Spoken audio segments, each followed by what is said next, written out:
we'll start. We'll get moving. I am Amy Pogue. I am a new counseling director here at St. Mary's, and very blessed to be here, and really just, like I said, loving seeing the wonderful number of parents who are joining us today. This is really a special moment. And so just want to just welcome everybody, and just as we continue to navigate this path that we've had difficult losses over the last year, and these last couple of weeks have been particularly trying for us. The two things that we have kept in mind as we work together as a school is sticking together and doing so in the healthiest way possible. And that's really what today's event is about, gathering together as a community and learning how to better take care of our girls and each other through the process. And I do have to say, just again, looking at this community of parents, none of what we have been able to do over the last couple of weeks would have been possible without the enormous support of parents. You all have brought food, you have offered personal assistance, you have offered words of support, you have emailed us, you have called, you have talked to your girls, you've talked to your it's really just amazing, and it's really heartening to see just what a community is able to do during a tough time. Before I welcome our guest, Dr. Evans, who's here with us, I would like to point out our counseling team, Andrea Pareto,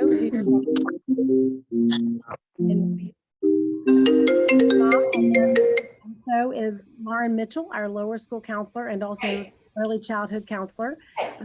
Our counseling team, as you might guess, has been on the forefront of. Yeah, I'm on it. And then also, I believe.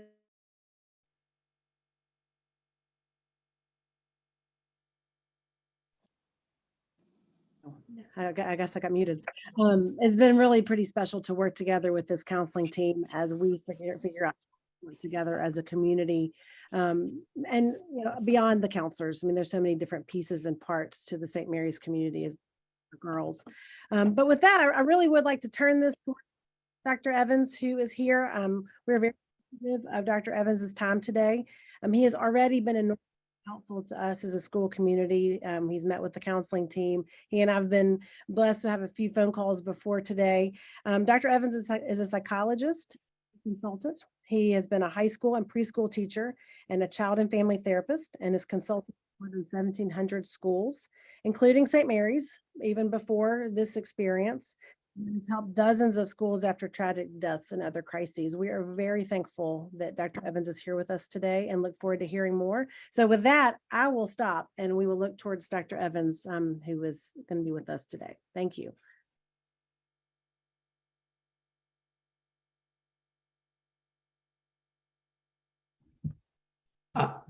I want to say thank you.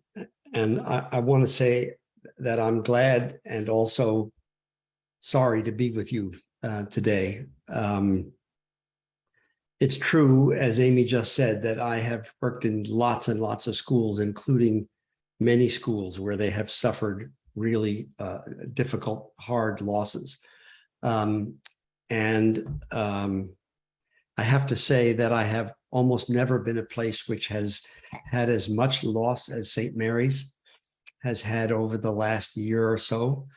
Having lost both two students, and more recently a teacher, Shannon, who had left you but died, and now, of course, the murder of Liza Fletcher, none of whom I knew, and then, of course, you had on top of that awful thing the shooter with the killings and everything. So, by any measure, the St. Mary's community would qualify as being way almost off the charts in terms of what it's had to contend with. Thanks to Amy and Andrea and Lauren, I was able to hear some of the questions that some of you have already presented to them. And what I'd like to do this afternoon is share some brief sort of general observations with you and try to address some of those questions in those remarks, and then leave us open to be able to have Q&A and conversation back and forth. So for starters, whenever anything awful happens, any of us, any parent, any educator, anybody whose life includes caring for children, always has a double dilemma, because we really want to be helpful to the students, to the kids, to all of your girls, and for those of you who have boys, to them as well. And yet we have our own reactions to contend with. And in my experience, when there is some kind of awful death, and in this case, then when it gets compounded by other events on top of that, sometimes it's just really hard for us to even understand how this could happen. And we have our own fears about what else might happen. And sometimes these things remind us adults of losses we've already experienced in our own lives. And then when we think about the kids, you know, if we think about your girls, we worry sometimes about saying too much, saying too little, not getting it right, saying the wrong thing, etc. So in my experience, there are a small number of things which are all very simple. They're not always easy, but they're simple in the sense of being very basic, that can really be helpful to students, to kids, but can be helpful to us adults also in terms of how we feel about our ability to care for our children. So I just want to summarize those. I hope they will speak to some of the questions that have already come in, but then I'll be glad to follow up about anything else thereafter. So the first thing is clearly that there's no perfect way to respond. And the good news is that the kids rarely need you to be perfect. I'm going to say more about that in a minute. So what I'm going to offer you are things that are generally have proven to be useful, but there may always be exceptions or something different that we can also follow up on. So the first thing is this: it can be really helpful not to over assume what the situation means to them. What's very common for most of us adults immediately is this: if I am this upset about whatever has happened, my daughter, my son must be even more upset than I am. Sometimes this is true. Sometimes it's true. Very often it's not. And even when it is true, what's most common in my experience is that the kids often recover faster, go on with their pre-existing life faster than we adults do. It's important here to realize that how kids respond is going to vary widely. So how your daughter has reacted so far in these tough 2 weeks, you know, will depend on lots of things. How close she was to Liza, for example, her age, her personality. Very young children are often very concrete, and they often ask blunt and sometimes disquieting questions. I was in a school once where there had been a car accident actually on the campus, and some of the students had seen the automobile and stuff. We're talking about some of what there, and some of the kindergartners wanted to know what color is the blood. And the teacher thought, oh my goodness, this is a morbid whatever. It's actually not. It's just what 5-year-olds do. They're just very concrete. As kids get older, their responses are different, but there is no single way that they're all going to react. And what's important here is parents often worry, if my daughter doesn't seem to have a reaction, does that mean that she's hiding something or squelching something, that there's really something under there that I should be worried about? So the answer generally is no. Some kids are just different from other kids in how they respond to things, just as some adults are. And showing little reaction so far does not automatically mean a student is denying or hiding her feelings. At the same time, there are some students who occasionally later on have a reaction that seems to come out of nowhere. It usually ends pretty quickly, but there isn't a guarantee. So it's really important not to overassume that because this episode means this to you, that it means that and more to your daughter. The second thing, and which is one of the most comforting to me, is that children and adolescents are remarkably resilient. All children have fragile moments, no question. And some children are truly fragile, no question. Most are mostly resilient. They mostly recover. And as I've said, often more rapidly than we adults do.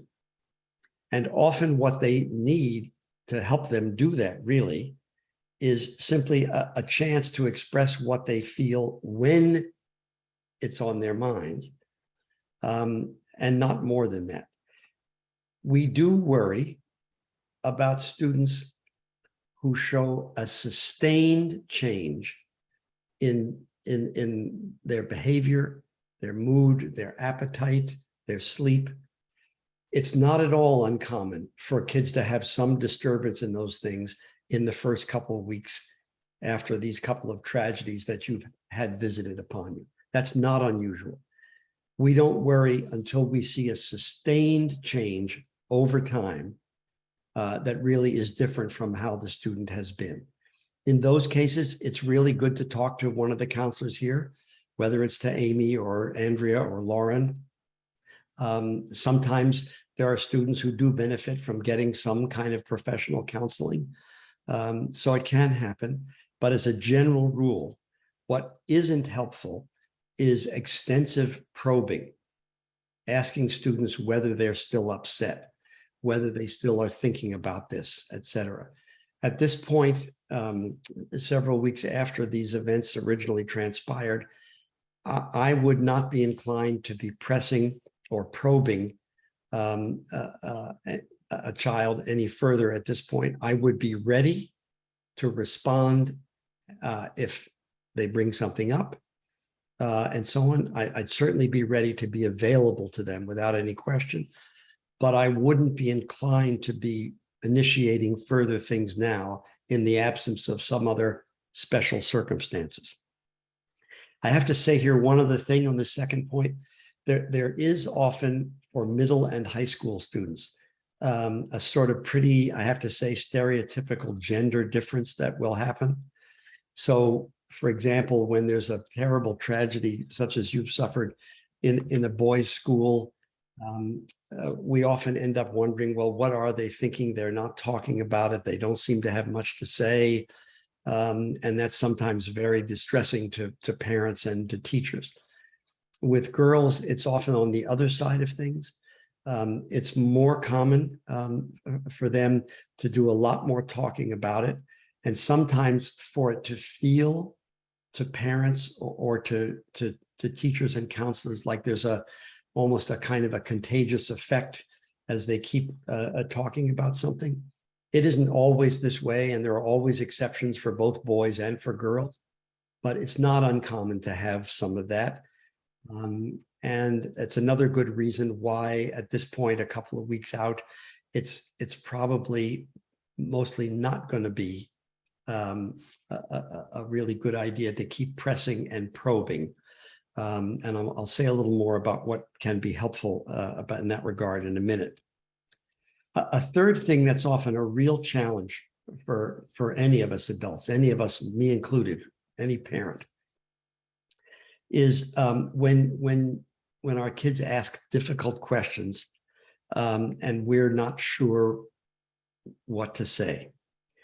Very, very often, a child's question, a teenager's question, is spurred by a feeling.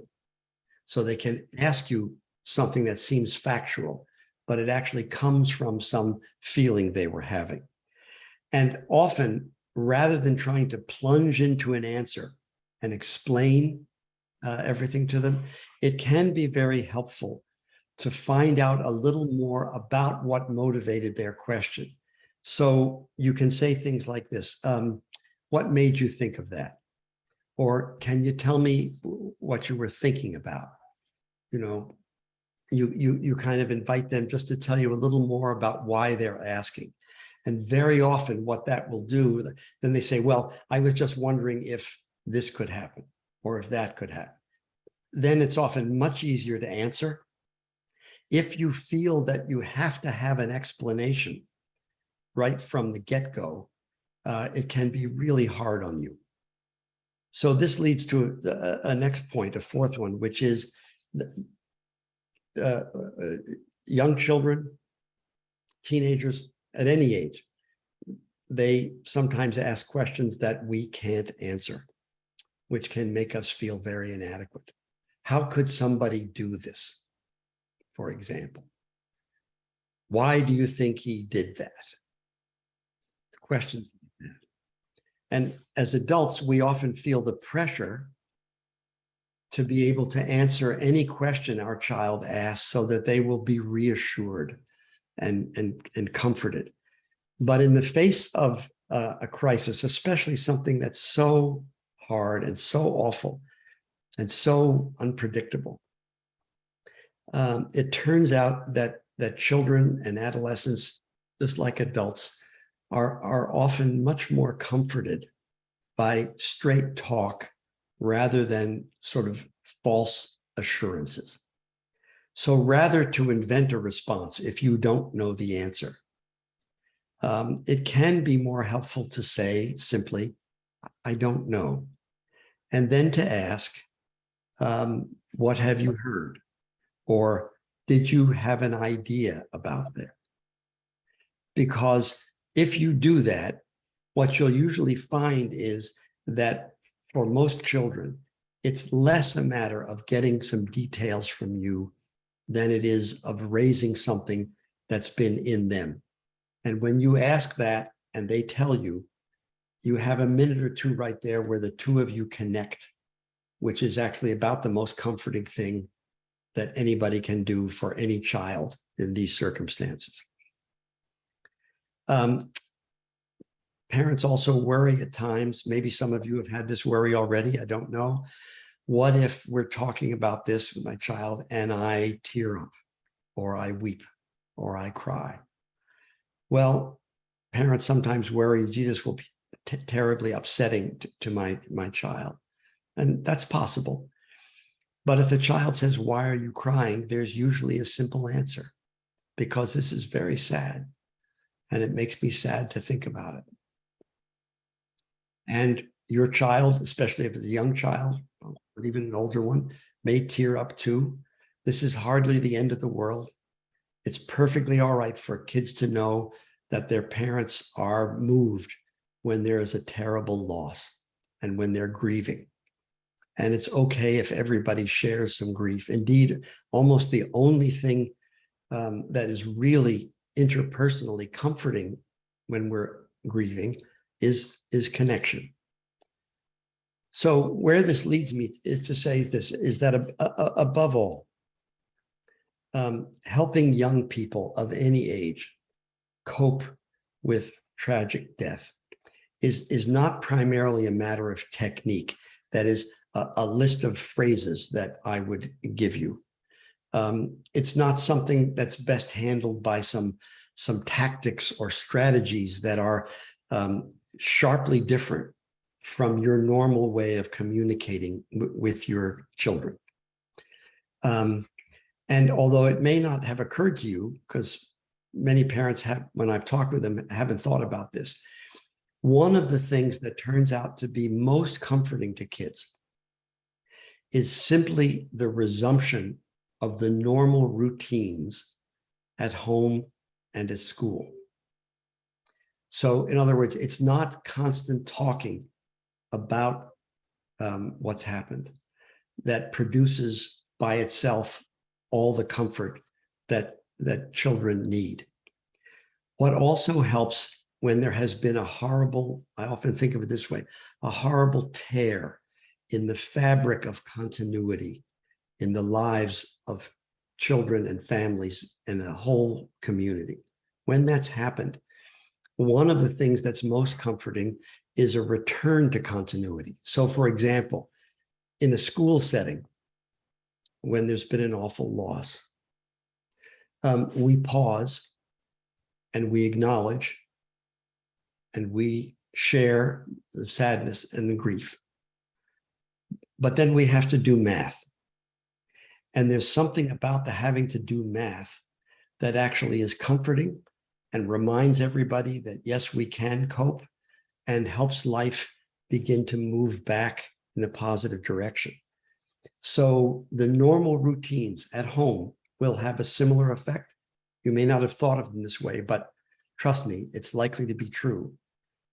And so where this all leaves me in the end is that when you come right down to it, you will rarely go wrong in trying to help your children by relying on what's most basic between you and your child or children.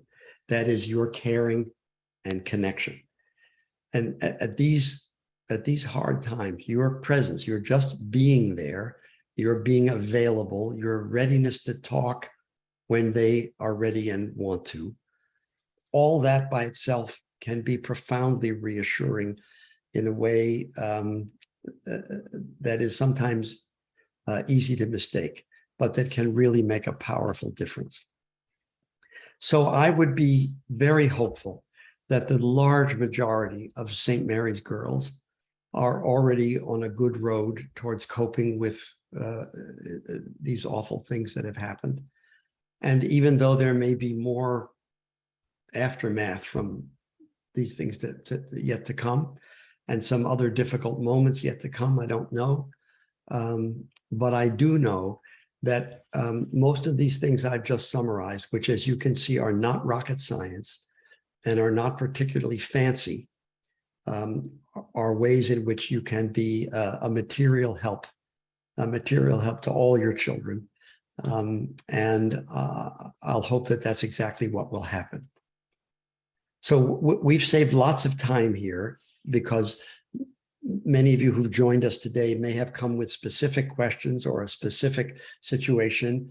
And Amy and Lauren and Andrea have also been talking with many of you, and they may have some questions they've also more recently heard from you that they'd want to share. But I thought maybe we would see, we could invite people, Amy, to throw stuff into the chat. Yeah. Yes, I think that probably that's going to be the simplest Good. way. So if you have a question or something that's I haven't gotten near to, something you were hoping to hear about, or something I said that I should say more about or puzzled you in some way, if you'd want to throw that into the chat, that would be fine. And for you counselors, are there things I didn't touch on that you've also heard about that would be good for us to say while we give people a chance to do this? You know, Dr. Evans, one thing one things I've heard a lot about is, just kind of going back to what you were just talking about with this whole returning to normalcy in a therapeutic way. I have had a lot of students ask me this question, parents ask me this question, and then also faculty. And for the parents out there, Dr. Evans will be spending time with our faculty this afternoon also. We have a lot of questions that faculty are also grappling with as they stay plugged in with the girls. The question I think that weighs on a lot of us is, how do we find that balance between moving back to our routine for therapeutic ways, and then also continuing to model to our children that, yes, we still care, and yes, this is hard, and yes, we still feel these feelings. And I know that's really an art, not a science, as is the work a lot of us do. But will you speak to that for a minute? Because I think Sure. that's what a lot of people grapple with. Sure. So the first thing I would say, Amy, is that moving back to the regularities of life is actually comforting, and in that sense therapeutic. And I have never found that it's helpful to keep continuing week after week conversations about a loss, no matter how awful it's been. There's a difference between being available and ready if a student, if a girl were to have a concern that she wanted to bring to her mother or father or to you, to a guardian, to a grandparent, to anybody. It's one thing to be ready to respond, but I think actually there's a risk in if we keep implying that there must be further reason to be upset.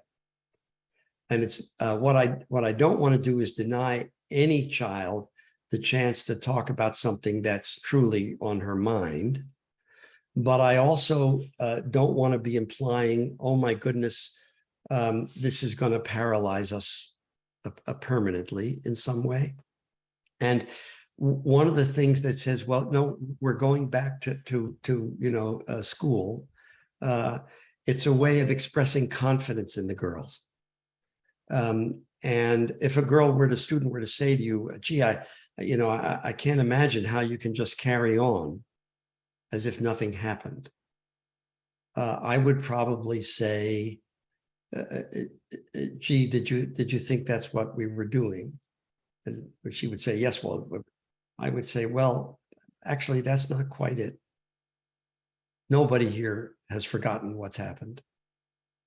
Nobody's forgotten. But we also need to do school.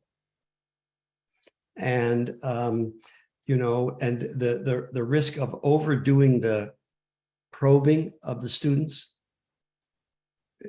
is there anything else you're upset about, et cetera, is to suggest somehow that maybe they can't cope, whereas the chance to move back normally, because, my assumption is this: the large majority of the girls at St. Mary's are likely to be resilient and coping.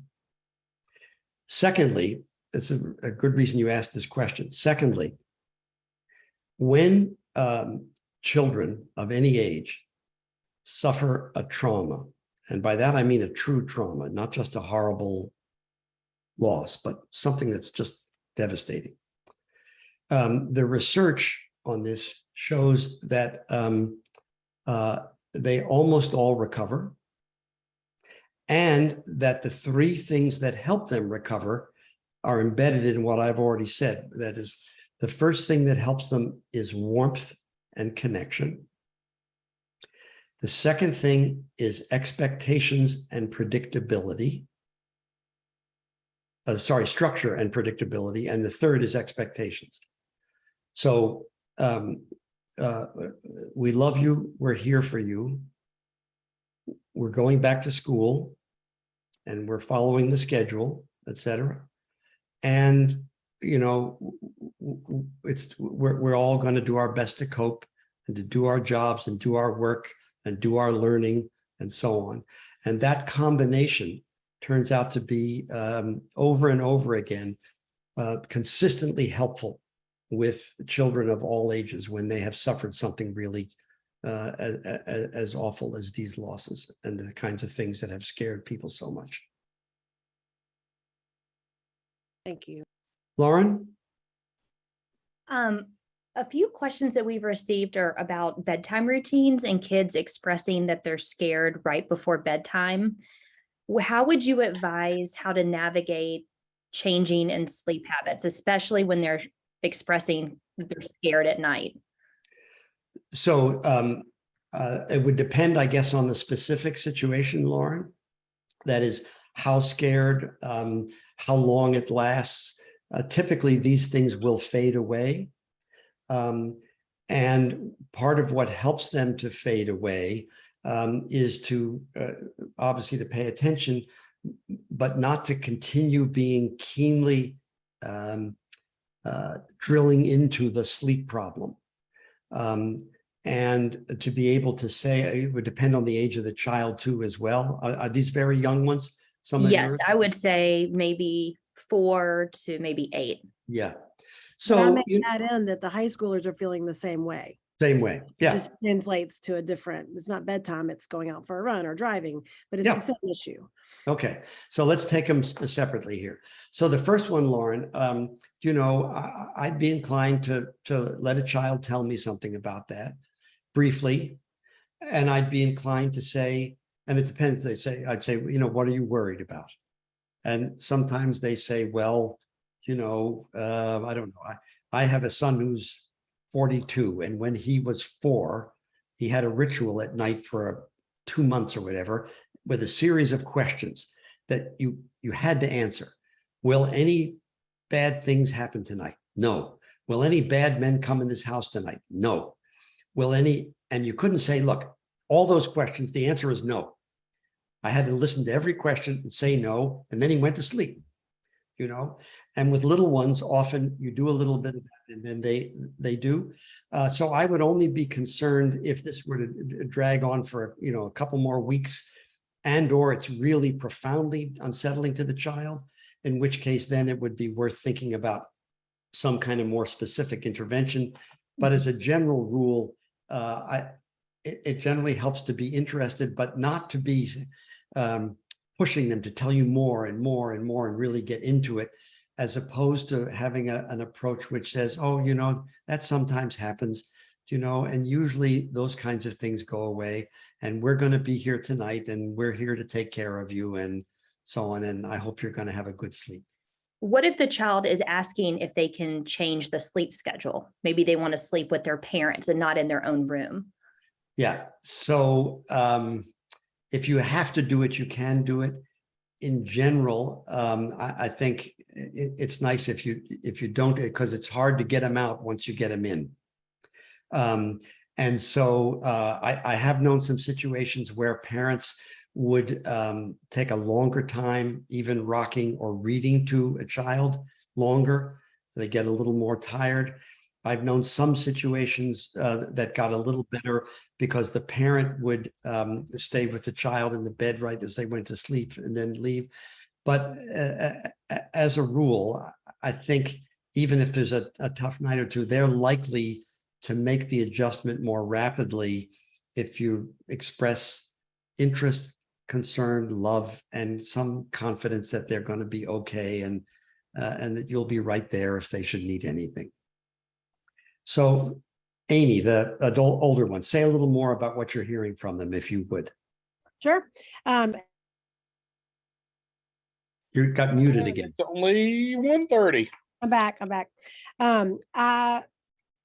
I'm hearing a lot, and this is, I heard it as recently as this morning, I think this would be, you could translate it to, to each age group. It's bedtime for the younger ones. I'm sure the middle schoolers have a version. My older girls, I'm seeing is, just a realization that some of their activities are scary. They're driving, they're out running, they go on walks, or their family members go on walks. They now, they knew philosophically that there was danger, and now they've been shown clear evidence that something could happen. And so that's well, so there's two pieces to that. That is how the students themselves are feeling, some of them. And then also there's also the reality that, we as parents, I'm a mother of teenagers, we feel that fear as well for our own personal safety and also our children's safety. And that the fear is scary. Yes. It's real. Yes. And so I'm wondering if you could help us just kind of process that. Well, the first thing that occurs to me is it would be odd if this was not true.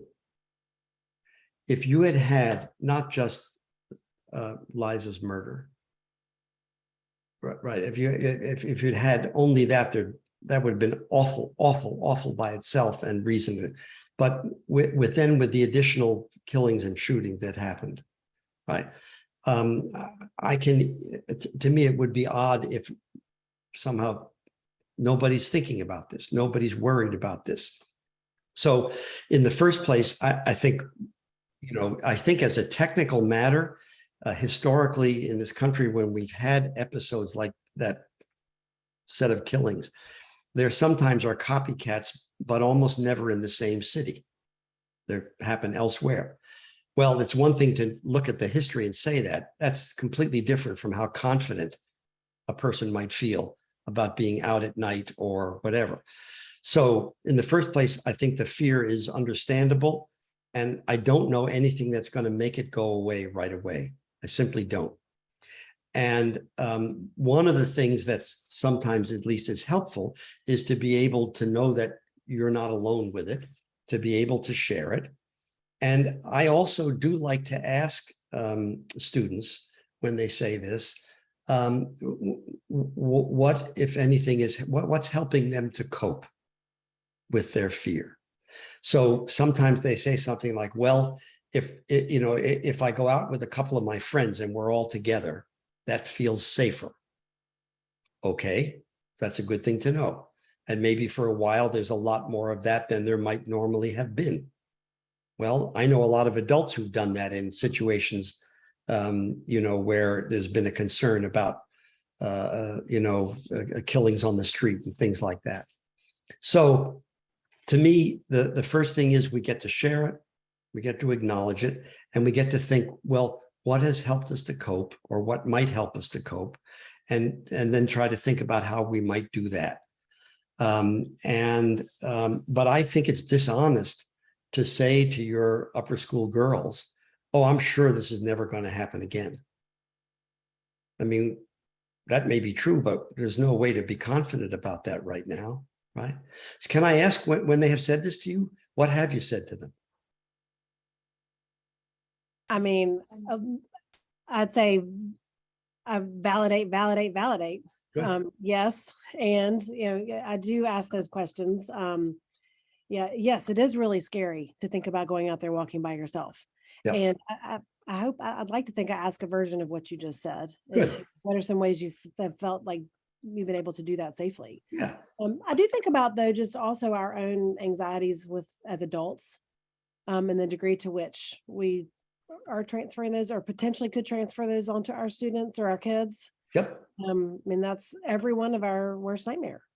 Sure. And yes, and this is what we're facing right now as a community. So it's very hard, if you're really scared yourself, to project a lot of confidence to your daughter. That stands to reason to me. And the same things that are likely to be helpful to the girls are likely to be helpful to adults as well. So that's things like not being alone with it, being able to tell somebody what you're worried about, being able to think with somebody what does help you to cope, those kinds of things. This is a time really when it really helps. It makes a huge difference to feel that you are genuinely part of a community. So that would be true at a school. It could be true at your house of worship. It can be true in other settings. But if nothing else, this is a time when we all do better when we're not alone. The stresses that these kinds of situations produce are always stronger when a person feels isolated. So anything that's going to help any of you on this call to be connected to someone else is important. And what's interesting here is it's not just important because maybe you get a good idea of what to do. Even if it doesn't seem there's anything you can do, it's more important than ever to be in touch with somebody else, and to be able to share a perspective or a concern, to be able to say, yes, my daughter asked me that too, or to find out your daughter isn't the only one who seems worried about X or Y or Z or that sort of thing, let alone to find out that maybe somebody's daughter was worried and the parent said this and it seemed to help. Andrea, have you got any middle school questions for me? Yes, I have a couple. So kind of piggybacking off of what you were just talking about. So some questions about, we're reinforcing healthy coping and focusing on connection, but what do we do when they're stuck in, this could happen to me, or this has happened 4 times this year already and it's tragedy after tragedy. So what advice do you have for when they're stuck in that, what if this happens to me or someone I know, or not being able to move past that part of it? So when you say stuck in it, Andrea, have to say a little more. How do you mean? Just an increase in anxiety, fear, worry, concern about doing, kind of like Amy was saying, normal things that they would have done before, but are now feeling paralyzed or not able to move past that, to still put one foot in front of the other. Mm-hmm. So they come to you and they say, Like what? Just give me a for instance. If you give like translate it into something concrete. So let's say it's, I'm afraid that when we go get gas, we'll be carjacked, or that maybe when my mom goes to the store, she won't come back, or something along those lines. Mhm. Mhm. Okay, so, and when they've said that to you, can I ask what you've tried to do to help them? So this is really a summary of a few different questions that I've gotten from parents. Got it. Okay. All right. So, I normally, when I get a question, especially one that feels to me like a challenge from a student, or one that seems complicated in some way, or I'm not sure what to do, I usually like to ask them first to tell me a little more. Could you say, I often say, could you say a little more about that? Just tell me what you were, and what was the particular concern you had, or what were you especially worried about? Right. And then I sometimes say, what do you think would be helpful? Well, maybe she says, I don't think my mom should go to the store by herself. I don't know, whatever. And I might say, so have you talked with her about that? And if so, I'd like to know what she said or whatever. In a worst case scenario where you get to a place that doesn't feel like there's any sort of real comfort, I think there are times when you do have to say, this is actually still really hard for all of us. And it might be hard for a little while till we get some confidence back about some of this. Because lots of us have had some thoughts like this. I'd like for the student to know that you cared enough to listen, which I know is true, and I imagine they already know is true. But secondly, that you're willing to do, as Amy said, to validate the concern some. But I wouldn't want to do it in a way that was like this. I'd want a tone that would be more, it would be a little slower. It would be a little calmer. It would be a little, this is hard for all of us, and it may take us a while to get through it. I think we'll get there. But right now, I can see that it's not so easy for you. And then I'd see the worry we often have is that if I can't completely reassure the child, this is going to go from bad to worse. But ironically, what's often most reassuring is the tone and the connection, rather than whether you can say words that will magically make the fear disappear. And it's a horrible burden to feel, oh my God, I have to talk her off the ledge. I have to talk her off the ledge. When ironically, or not ironically, but paradoxically, what often really makes a difference is just that kind of a couple of minutes of a couple of questions, and a little, and then sometimes all you can do is say what you can, and she can say, I'm still worried. And I would say, yeah, I know that may be true for a while. So we may need to stay in touch with each other, but I'm hoping that it's going to get better. And then I'd let it be. What I'm not going to do is spend 20 minutes trying to convince her that it's going to be okay and she shouldn't worry. Dr. Evans, I think we have a parent who's raised her hand, Ms. Williams. Good, I see that. I see the hand, but not the parent. Hi, I just wanted to say, first of all, thank you. This has been so helpful. And my question, I don't know if it belongs in this forum. I hope it does, but I was listening acutely when you talked a little bit about not following up constantly with your kids Yep. on, these kind of tragedies, because I think I'm guilty of that. I'll say at the out front. But I'm wondering if there's ever a time when you would kind of challenge what you perceive, or what a parent perceives to be a lack of a reaction, or a lack of what a parent perceives to be an appropriate reaction. And I'm asking that because I think this issue of psychological safety and collective grief really unfortunately predates all of these tragedies in the St. Mary's community. I mean, going back to just kind of like the social unrest and COVID and all these other things, I think our kids, I can say my kids kind of are numb in a way. And I wonder if there's a point where you challenge the kind of, just kind of numbness and kind of just no response. Well, that's a very interesting question. And I guess my immediate response is that if I were to answer sort of in the best way, I'd probably need to know you and know your daughter and so on. And since I don't, I'll just take the best stab that I can. On the whole, I'm not in favor of challenging them.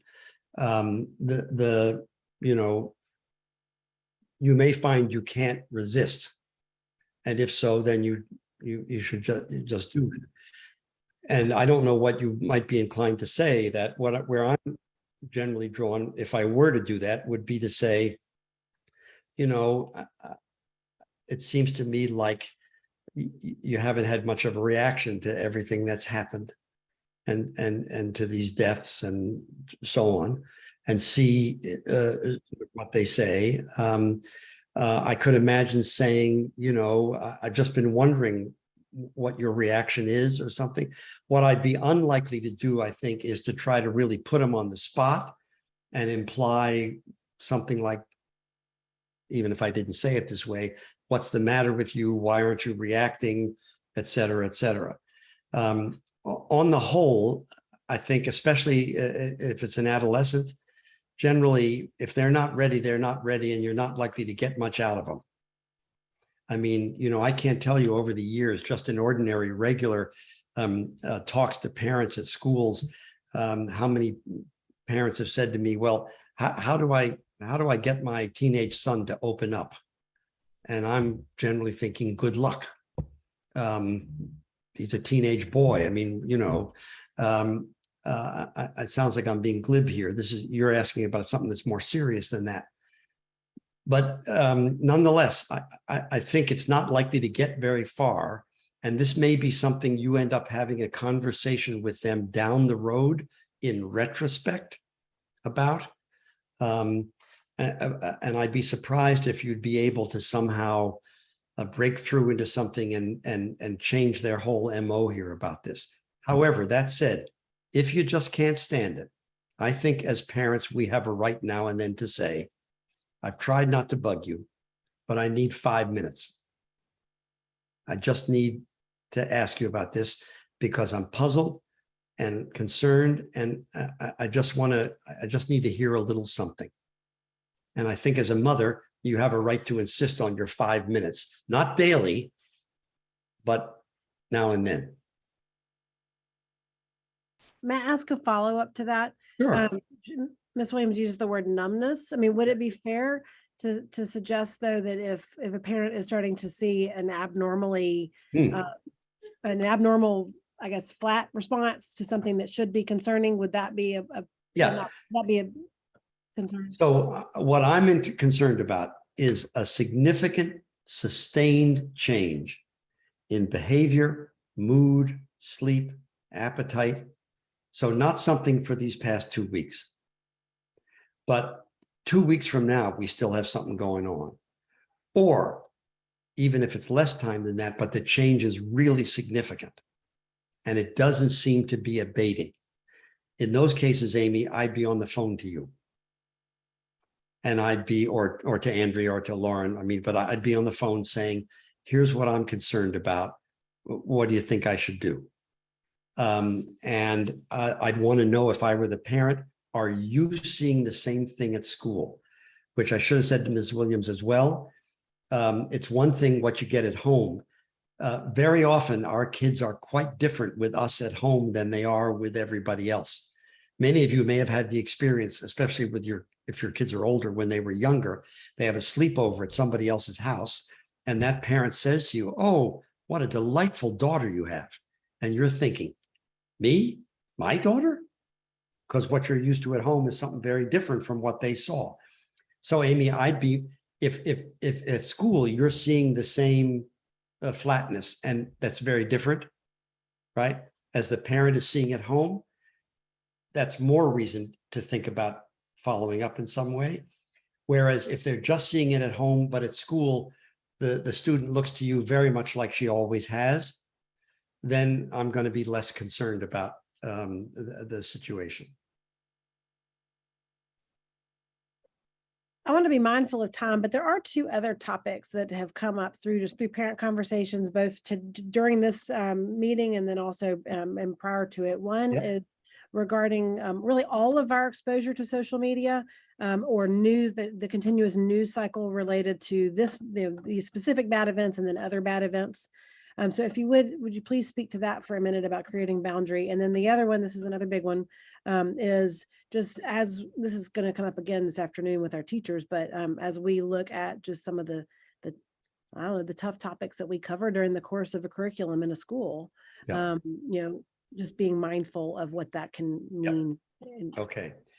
Well, let's see, it's quick. The exposure to the news stuff and so on.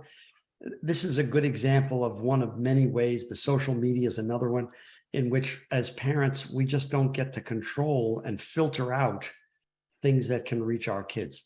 And this has been a problem now for years with social media, enormous problem. And it's really hard to insulate a child from all of that. However, I worry about that most when kids don't have an adult they can turn to. If children hear something or see something that scares them or puzzles them or they don't understand, and they don't have anybody to talk to about it, then I have a concern. If they have an adult they can turn to at home, especially, or at school, then I'm much less concerned. Lots of things we adults worry about. Oh my God, what if a child that young hears something sordid about this, whatever? Well, actually, lots of kids experience that. And when they're very young, it just flies right over their heads. Sometimes it doesn't even register. But other times, we end up talking with a child and they'll say, what does that mean? And I'll say something like, well, did you have a thought about that? Well, yes, and it's sometimes easier to correct a misimpression than to try to go back to ground zero and explain everything all the way through. But there's no getting around the fact, I think, to be honest, that there just are awkward moments and things we wish hadn't happened that we just end up having to face in some way. And once again, I think it's better to say, I don't know, or did you have a thought, or gee, what made you ask? To do all that stuff first, it'll make it easier, maybe not easy, but easier to answer. And the second, the tough topics that might be taught in school. So we can talk with faculty about that this afternoon. There are times when teachers worry about this, about something, and or just worry more generally that students will ask about something that's difficult or whatever. I think what really makes a difference is for faculty to be prepared and ready and able to help the girls when they touch upon something, if they're going to. Occasionally, English teachers have decided not to teach a particular book this year because they thought it was too tender a subject in some way and go back to it next year or whatever. Other times, they've actually been able to do it and handle it in a way that was very sensitive and very well done, and in which the students were able to actually derive a lot of rich meaning from the text, in spite of the fact that it had some echoes for them that were much more personal. So I think you sometimes need to take that case by case. But the key there is whether the teacher is prepared and able to really help the students as they would touch on this topic. And when they're not confident or don't feel able, then I don't want them to do it. And when they do have the capacity to do that, they're often able to make this actually quite successful. Here again, my long-term investment is the odds are overwhelming that the vast majority of your girls are going to prove resilient and able to weather this, as awful as it's been. As you picked up, we all have a lot of what ifs Yeah, around all of this. yes. And all we really want is the best for ourselves and for our girls Yep. and for our boys, for all of us. And But you know, Amy, when a parent makes an investment, send a student to a school like yours. One of the things they're buying, they hope, is very good instruction, of course. But one of the things I know they're buying when they choose a school like St. Mary's is that their daughter will be known. That people in the school will know and love that child. And the parent has invested in a sort of an in-school network of people who are going to care and go above and beyond, typically, to make sure that their students are cared for. And so, although it's not a reason you would ever want to choose a school, it is, in a way, an advantage you get when you make this kind of choice and then awful things happen. we're about an hour in, and we thank you for your time and thank for the wonderful number of parents who've come out today. This will be recorded for anyone who'd like to see it again. It'll be sent out. I do want to reiterate, you've said this a few times, but if anybody has further questions or further concerns about their daughters individually, please reach out to one of the counseling team or even someone else at St. Mary's. And you know, you're right. Every girl is known here to the best of our ability, but we all do have expertise and willingness, and we certainly have lists of referrals if that becomes necessary. And parents, I'll say this too, if a question comes up that you think of that you didn't get to ask today or just didn't think of before now, by all means, send it to us and we'll see what we can do and you know, find the right answer if we don't know it or help you process it. So Yeah, you can always reach out. I'm happy to respond again because things occur. And it's fair to say that some of what you've been through, as awful as it is, isn't entirely over yet. Maybe. So if that's true and other things came up, we could always talk more, Amy, about what might be useful. Well, we really appreciate that, and we greatly appreciate your support of our school. So parents, thank you for being here. And as always, thank you for the community that you give us. All the best, everybody. All the best.